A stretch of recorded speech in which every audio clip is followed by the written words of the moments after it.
channels and video we did called How I Became a Hadith Disciple. Not to brag, wallahi, but only to encourage people. Alhamdulillah, I learned Arabic in Philadelphia, Pennsylvania.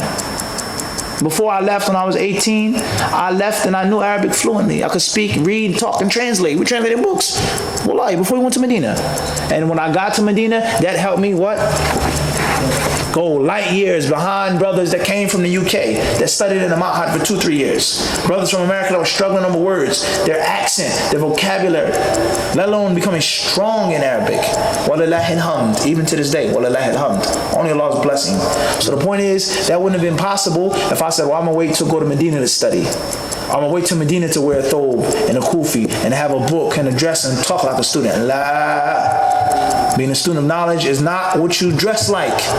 It's not who you know, where you go, who you sit with, as these ignorant fools talk about. And that's what they are, ignorant fools. I'm sorry. La.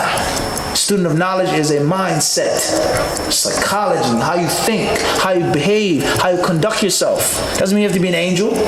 No one's perfect. Everybody has sins, mistakes, shortcomings. But Imran, how you carry yourself as a talib al-ilm. And that does not start when you go to Medina. That cannot be taught. That can't be taught. That's something that you have to do. Your teacher can enhance you, can allow you to mature and grow. But you yourself, you have to take the initiative. So that's my advice to the Tulab al-Ilm. And as I said before, we've done so many talks on this. And one of the biggest flaws that I've seen in the current students today, those who go overseas, is that they're weak-minded, absent-minded, simple-minded. They have no urge, no thirst, no hunger. We said they have no appetite for destruction. Their killer instinct, seek ilm, their taste for blood, red meat. Trying to be a vegetarian, being a talib al-ilm doesn't work. I'm speaking metaphorically. Everybody understand this? When it comes to the book is supposed to be like a carnivore. Study, read, memorize, go overseas, travel. How you gonna be a vegan? Oh, I'll study for an hour out the day. Inshallah, when I finish college, I have to work, I have to do this. Can't be a vegan. Everybody understand this? Allah is soft. Allah mustaan. Allah is upsetting. Brothers who are there, come overseas, they're weak. They barely want to study. Brothers in Medina, I go to the gym 1 hour out the day. I teach English for 8 hours out the day. I go to the mall with my wife for 1 hour out the day. I do this, I do that, and then I study on the side. You think you're going to be successful? You think you're going to go somewhere like that with that attitude, that mindset? It doesn't work like that. Hopefully, I think what I said is more than enough. Wallahu alam. May Allah bless that brother, to go and be successful. Brother Muhyiddin Houdini. Now, the next question is from Anis. Says, Assalamu alaikum wa rahmatullahi wa barakatuh. May Allah bless you and your family in this life and the next. Question. I am saving to pay for a degree, but it will take a while to save the full amount. Do I have to pay zakat on my savings if it reaches the amount of nisab? We say yes. And that is because the degree is not of your necessary everyday bills. It's not of your food and your drink and your gas and your car fare. The degree is something that's extra. Okay, it's away from your necessary everyday necessities and bills.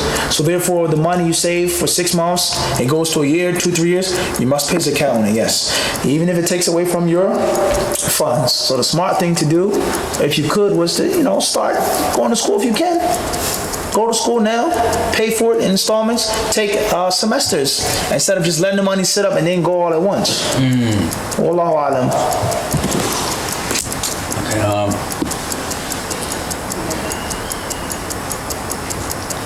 Brother Mustafa was the one that asked the question about origin of Ihram. So he says, so the origin is from revelation and not from culture, Ihram.